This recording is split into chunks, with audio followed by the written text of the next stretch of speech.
അസാധ്യമായി ഒന്നുമില്ലെന്ന് ലോകത്തോട് പറഞ്ഞത് മഹാനായ നെപ്പോളിയനാണ്. നെപ്പോളിയൻ രാജ്യങ്ങൾ ഒന്നൊന്നായി കീഴടക്കി തൻ്റെ കീർത്തിയിൽ ചക്രവർത്തിയായി മാറുന്ന സമയത്ത് നെപ്പോളിയൻ ബോണപ്പാർട്ടെ എന്നായിരുന്നു അദ്ദേഹത്തിൻ്റെ പേര് ഉപയോഗിച്ച് വന്നിരുന്നത്. യൂറോപ്പിൽ തൻ്റെ നാമം മഹത്വത്തിൻ്റെ കൊടുമുടിയിലെത്തിയപ്പോൾ തൻ്റെ പേരിൽ ബോണപ്പാർട്ടെ എന്നതിലെ യു എന്ന അക്ഷരം എടുത്തുമാറ്റി അദ്ദേഹം ബോണപ്പാർട്ടെ എന്നാക്കി മാറ്റുന്നു.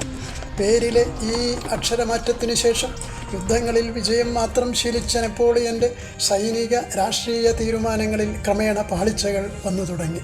തൻ്റെയും രാജ്യത്തിൻ്റെയും സുരക്ഷയും സൈനിക തന്ത്രങ്ങളും മെനയേണ്ട നിർണായക സമയങ്ങളിൽ ബുദ്ധിമാനായ തന്ത്രശാലിയായ ഇച്ഛാശക്തിക്കപ്പുറം ഒന്നുമില്ലെന്ന് പറഞ്ഞ നെപ്പോളിയനിൽ നിന്ന് മണ്ടൻ സൈനിക തീരുമാനങ്ങൾ പോലും ഉണ്ടായി. അങ്ങനെ പ്രസിദ്ധമായ വാട്ടർലോ യുദ്ധത്തിൽ നെപ്പോളിയൻ ആത്യന്തികമായി പരാജയപ്പെടുന്നു.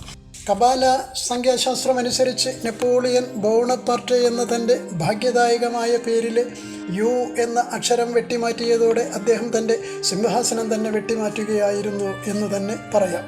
അതോടെ അക്ഷരമാറ്റം വരുത്തിയ നെപ്പോളിയൻ ബോണപ്പാർട്ടെ എന്ന പേരിൻ്റെ കപാല ചിഹ്നസംഖ്യ 19 നിന്ന് 85 എന്ന കപാല ചിഹ്നസംഖ്യയിലേക്ക് മാറി വൈബ്രേറ്റ് ചെയ്യപ്പെട്ടു. ഈ മാറ്റം നെപ്പോളിയൻ്റെ സിംഹാസനം നഷ്ടപ്പെടുത്തുക മാത്രമല്ല ചെയ്തത്, കർമ്മമൊടുക്കി അദ്ദേഹത്തെ വനവാസത്തിലേക്ക് തള്ളിവിടുന്നതുമായി.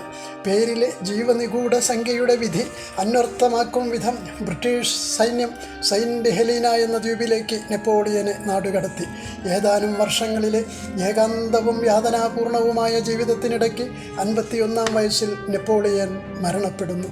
അസാധ്യമായി ഒന്നുമില്ലെന്ന് ലോകത്തോട് പറഞ്ഞ നെപ്പോളിയൻ മാൻ ഓഫ് ഡെസ്റ്റിനി എന്നും പിൽക്കാല ചരിത്രത്തിൽ അറിയപ്പെട്ടു. തൻ്റെ ഭാഗ്യകരമായ പേരിലെ അക്ഷരം മാറ്റി ദുരന്തങ്ങൾ ഏറ്റുവാങ്ങേണ്ടി വന്നതിൻ്റെ ചരിത്രത്തിലെ എക്കാലത്തെയും ക്ലാസിക്കൽ ഉദാഹരണമാണ് നെപ്പോളിയൻ ബോണപ്പാർട്ട്. ഇതിൽ നിന്ന് ഏതുവിധ പേരുകളിലായാലും ഭാഗ്യമായി മാറുന്നതും ജീവിത വഴിയായി തീരുന്നതും പേരുകളിലെ സിംഗിൾ നമ്പറുകളല്ല, മറിച്ച് സംയുക്ത സംഭവ സംഖ്യയാണ്, അഥവാ പേരിലെ ലൈഫ് നമ്പറാണെന്ന് എൻ്റെ 25 വർഷത്തിലേറെയുള്ള അനുഭവങ്ങളും പഠനങ്ങളും തെളിയിക്കുന്നു. എന്നെ ശ്രവിച്ചതിന് എല്ലാവർക്കും നന്ദി, നമസ്കാരം.